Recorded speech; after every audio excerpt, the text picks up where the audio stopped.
Kafka, le procès. Kafka fait référence également. Né en 1883, mort en 1924. Courte vie, kafkaïen. On a tous entendu parler de kafkaïen. Chapitre 1er. Quelqu'un avait dû calomnier K, car sans rien avoir fait de mal, il fut arrêté un matin. La cuisinière de Madame Grubach, sa logeuse qui lui apportait son déjeuner tous les jours, vers 8 heures, ne vint pas cette fois. Ce n'était encore jamais arrivé. K attendit encore un petit moment, appuyé sur son oreiller. Il surprit la vieille femme qui habitait en face, en train de le contempler, avec une curiosité tout à fait inhabituelle, puis, tout à la fois affamé et un peu étonné, il sonna. On frappa aussitôt et un homme entra qu'il n'avait encore jamais vu dans cet appartement. Il était svelte et pourtant bâti en force. Il portait un vêtement noir collant qui, comme les vêtements de voyage, était muni de divers soufflets, poches, boucles, boutons et d'une ceinture, et qui, pour cette raison, sans qu'on sache très bien à quoi ce vêtement pouvait servir, paraissait particulièrement pratique.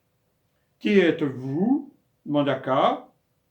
Il s'assit aussitôt à demi dans son lit, mais l'homme négligea la question comme s'il fallait accepter sa présence et dit seulement « Vous avez sonné ?»« Qu'Anna m'apporte mon petit déjeuner, fit K, et il essaya d'abord en silence, avec attention et en réfléchissant, de savoir qui donc était cet homme. Mais celui-ci ne resta pas très longtemps exposé à son regard. Il se tourna vers la porte qu'il ouvrit un peu pour dire à quelqu'un qui devait se tenir juste derrière. « Il veut qu'Anna lui apporte le petit déjeuner. » S'ensuivit un petit éclat de rire dans la pièce voisine, et, à l'entendre, il n'était pas sûr que cela n'eût pas été le rire de plusieurs personnes à la fois.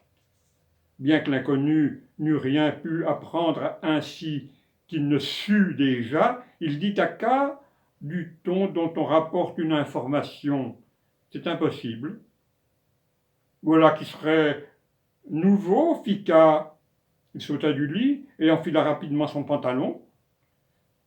« Je vais aller voir qui sont ces gens dans la pièce à côté et comment Madame Grubach saura répondre de ce dérangement que l'on me cause. » Lui vint aussitôt à l'esprit, il est vrai, qu'il n'aurait pas dû dire cela à haute voix et qu'il reconnaissait ainsi, en quelque sorte, à l'inconnu le droit de le surveiller, mais sur le moment cela ne lui parut pas très important. L'inconnu le comprit bien ainsi, car il dit « Ne voulez-vous pas plutôt rester ici ?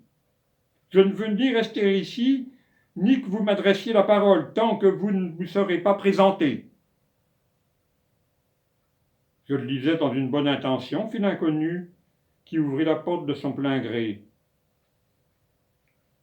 La pièce d'à côté, où K entra avec plus de lenteur qu'il n'aurait voulu, avait, au premier coup d'œil, presque exactement le même aspect que la veille au soir.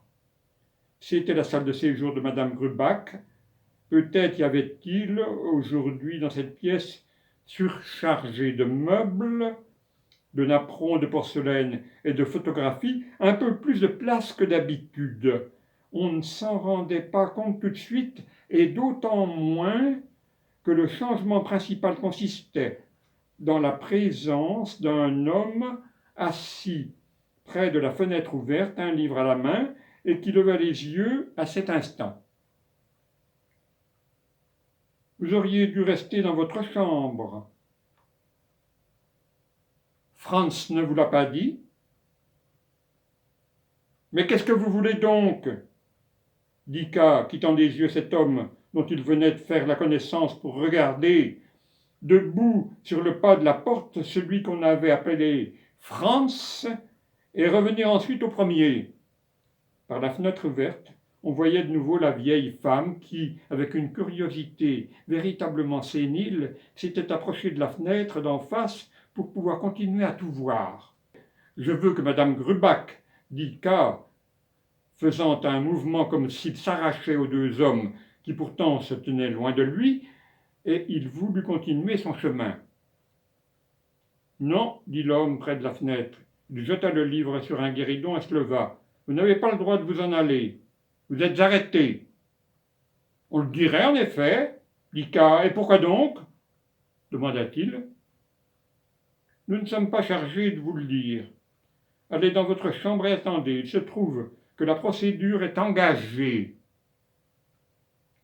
Et vous saurez, tout en temps voulu. J'outrepasse la mission qui m'est impartie en vous parlant si amicalement. Mais j'espère bien que personne d'autre que Franz ne l'entend, lui aussi si aimable avec vous. À l'encontre de tous les règlements, si vous continuez à avoir autant de chance que pour l'attribution de vos gardiens, vous pouvez avoir confiance.